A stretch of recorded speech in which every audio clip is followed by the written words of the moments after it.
Undertale is a game that centers around the power of love and friendship.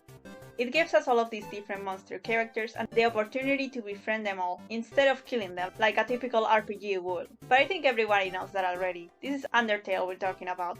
It needs no introduction. Everybody already knows this is one of the core aspects of the game, and it's one of the biggest reasons why the whole world became obsessed with it, myself included. Spending time with these characters and being kind to them and caring about them and ending up forming a friendship with them. It was an amazing experience. All the different themes that the game tackles, like self-worth, depression, trauma, kindness, it made this game very special. Undertale is a game that is all about hopes and dreams, that very quickly became my favorite game of all time.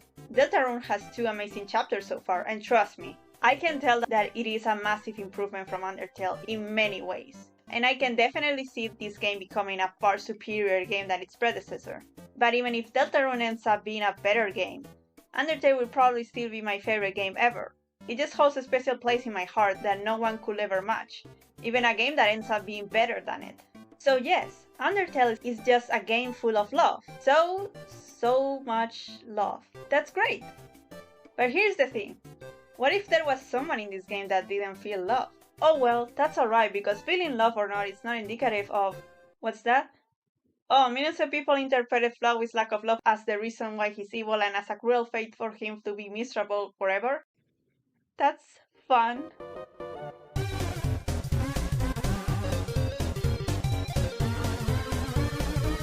Flowey the Flower is a character that gets very misinterpreted by fans. I'm not saying that you need to like him, I'm not saying you need to forgive him, and I'm not here to justify any of the horrible things that he did. I only ask for one thing. Please try to understand this character better. Better than just Flowey is evil and Asriel is good. Because why would you want to interpret this character this way when you could have a very interesting complex antagonist instead? So out of many things about his character, the fact that he can't feel love is a subject that I don't find many opinions that I agree with. Don't get me wrong, I think it's very easy to think that this game is telling you it's really sad that Flowey can't feel love. And for a while that's how I saw it too. But this last year I have paid close attention to how he was written and all the post-game content about him, and tried to carefully analyze his character better.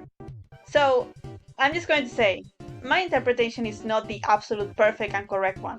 It's possible that Toby Fox was trying to say, yes, it's sad that Flowey doesn't feel love, but after all my time spent analyzing things, I have reached a more positive conclusion. And even if Toby Fox was really trying to say that, that wouldn't make it okay. It wouldn't be the first time a story tries to demonize a person that doesn't feel love, and the fact that it happens in my favorite video game wouldn't make it any less bad. But at this point, even if some of the things Flowey and Asriel say make me cringe a little bit. No, Asriel, don't say that. I think Flowey is a character that, unlike many others like him, ends up still not feeling love at the end of the game. He's not shamed for it by others, and he's not any less happy for it. But I'll talk about this later. I think the game might have not tried to demonize him for not feeling love as much as I thought it did. I'm not saying it's perfect and that it didn't fall into some harmful tropes, but it is better than other characters like him.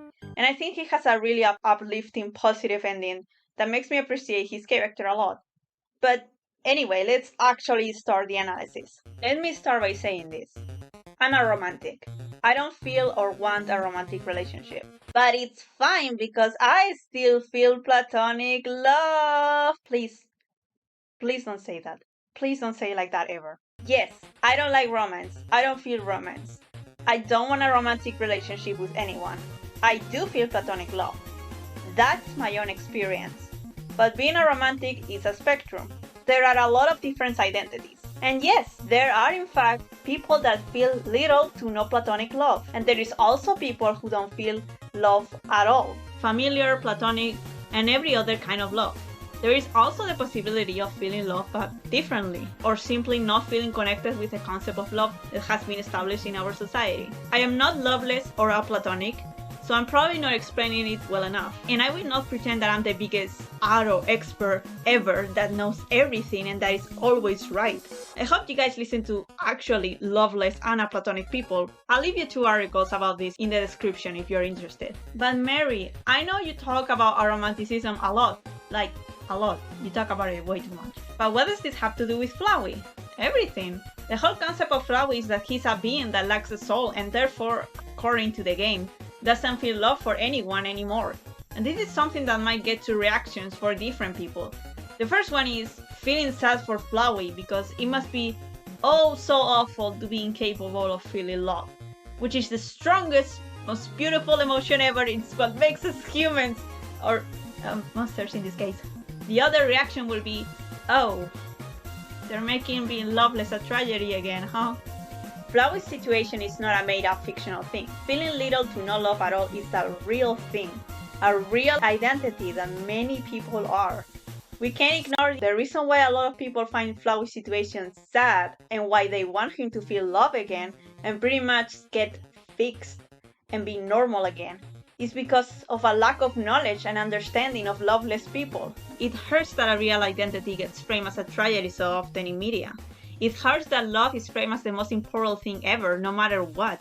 And we all feel it, and it's what makes us human. It hurts that many people see a character that doesn't feel love and want to fix him. They want to make him whole, they want to make him feel love. It hurts and millions of people aren't even aware that this is harmful. Because loveless people are often ignored, demonized, or even not acknowledged that they exist at all. Now, I'm not here to make you feel guilty for not knowing about this before, and no, I'm not trying to say that love is an evil thing and you're evil for feeling love or loving love. Please just don't get mad. There is nothing wrong with learning things you might not have known about, and yes, love is beautiful. I think everybody knows this already. It's just important to acknowledge that it's not for everyone, and people who don't feel it or feel it differently are not evil or cruel. That's all I'm trying to say here. Okay, this is the essential context you need to understand what I'm trying to say here and why I care so much about this topic. Let's go back to the video game. Like I previously said, I'm not loveless myself, so I'm not trying to say that Flowey himself is loveless Arrow, because I could see how that could be harmful to imply, considering he is an antagonist that makes many awful things. But he does canonically not feel love, and it is important to make the connection with real life people that feel little to no love as well, and how that affects how I interpret the character. Let's start with a key fact. Asriel did used to feel at least familiar and possibly platonic love. He talks about how much he loved his family, and how important that love was for him, and how much it hurts that no matter how much he tries, he can't feel it anymore. Now, technically, you could say the reason for this is because he lacks a soul, and apparently in this universe, that means you can't feel love anymore because of that. But I have a very big theory, or I suppose a character interpretation, when it comes to Flowey not feeling love anymore when he used to before. To me, Flowey the Flower is a metaphor for trauma. I made a post about this a while ago on my Tumblr. To me, Flowey as a character seems like a big walking metaphor of someone's trauma. Asriel used to be a sweet, innocent, happy kid with so much love in his heart. Then, he went through a traumatic event that changed his whole life forever, and suddenly, he didn't feel emotions the same way he did before. Suddenly, he didn't feel love at all. Slowly, he started changing and becoming less sweet, less of an innocent kid. He saw the world as cruel. He felt lonely. He felt afraid. He didn't like himself. He felt detached from reality. He started to see reality as a game. He was no longer Asriel. He was Flowey. Trauma affects people differently, and I'm not trying to say that Flowey's experience is the universal experience, or that all people with trauma become cruel or something like that. Not at all. But having a very cheerful childhood and then going through a traumatic event that makes you more negative, makes you less cheerful, perhaps makes it a bit harder for you to connect with others and befriending people, feeling emotions differently or not feeling them at all. That is a real experience that many people with trauma go through. Remembering your younger self as a whole, nice and happy version of yourself, compared to what now you believe to be is a broken, unpleasant, worthless, older version of yourself, is a very real struggle that millions of people go through. Flowey is to me just a very clear example of this. To me, it doesn't feel like lacking a soul is the cause of all of this. It's his own trauma. While definitely not always, being on the Arrow spectrum can be originated by traumatic experiences, and that doesn't mean that it means less or that it needs to be fixed, or that it's harmful for you to embrace this identity if it's a response from a traumatic event. Flowey not feeling love for anyone anymore is a trauma response, but it doesn't mean it's a bad thing in and of itself, or he needs to be fixed. Flowey tries so hard to be how he used to be. Flowey hates himself for not being who he used to be. Flowey thinks that not feeling love is a tragedy, but the truth is, it isn't. It is a new experience, he's not used to it, and after that one traumatic event, everything seems overwhelming for him. But the answer isn't to fix him, to find a way for him to be able to feel love again. It's to accept him the way he is right now. It's to find support of other people that accept the way that he is, and don't ask him to feel how Asriel used to feel. It's to realize he can live a happy life as someone who doesn't feel love. He doesn't need to pressure himself anymore, and that's what truly will make him happy. You're probably asking yourself two questions. Wait, but feeling love again is what gave us the best ending. And I thought not feeling love was what made Flowey become evil in the first place. To answer the first question, yes. It's true that becoming Asriel is what led us to the events of the best ending, but that does not mean that Flowey is totally incapable of caring or looking out for others, and wanting what's best for Frisk and everybody else. Flowey is the one who tells us how to get the best ending. Flowey feels so much guilt over being offered kindness despite his bad actions that he runs away crying. Flowey is the one that asks us to not reset the timeline. Flowey talks about regretting all his past choices and wants to stay away from everybody that he has hurt. Flowey is not evil in post-game dialogue. Yes, an Asriel that remembers how love feels like gave us the best ending, but Flowey is the one who led us there. Flowey could have perfectly done the same thing that Asriel does, and post-game Flowey has changed for the better. And also, do I need to remind you that they're literally the same person? Everything Asriel does, Flowey could have done as well. And yes, when Asriel talks about how awful Flowey is, he's talking about himself, because he hates himself. Also, Asriel is 8 years old and he says some not great stuff about his dead sibling. Now there's a thought you could have kept to yourself. The point is, not everything Asriel says is great because he's indeed a flawed, traumatized kid. The second question about Flowey becoming evil because he doesn't feel love is, well, that's not even true. The reason why Flowey does awful things is because he's an 8-year-old that has gone through a traumatic experience and he's given godlike powers.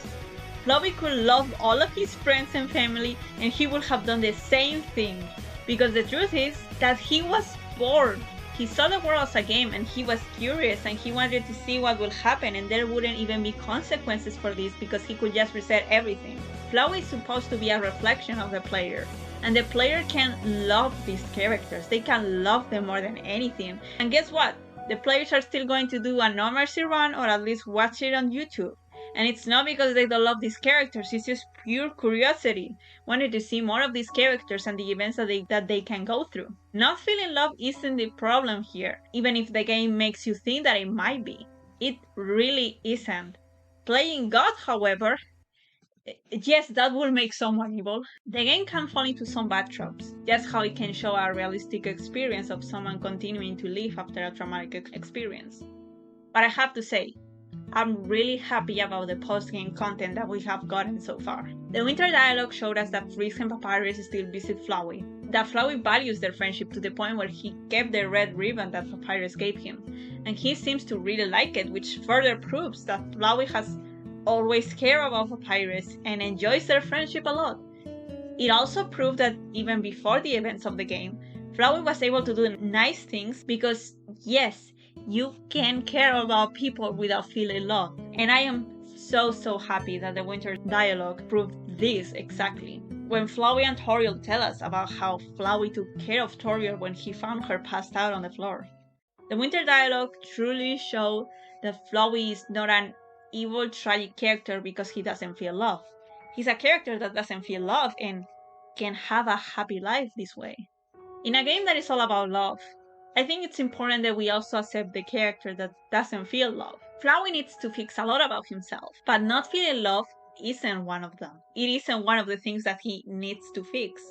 Flowey doesn't need the power of thousands of souls to be happy again. Flowey can be happy the way he is. He doesn't have to be scared for feeling things differently, or not feeling them at all. He doesn't have to run away. He doesn't have to hate his life. Flowey can start over.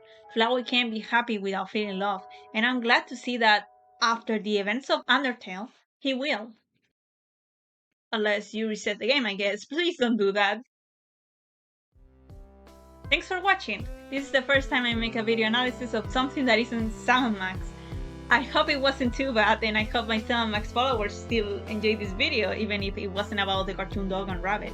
I have no idea what my next video could be about, but I'm really happy with this one, and maybe one day I'll make more. Anyway, thanks again.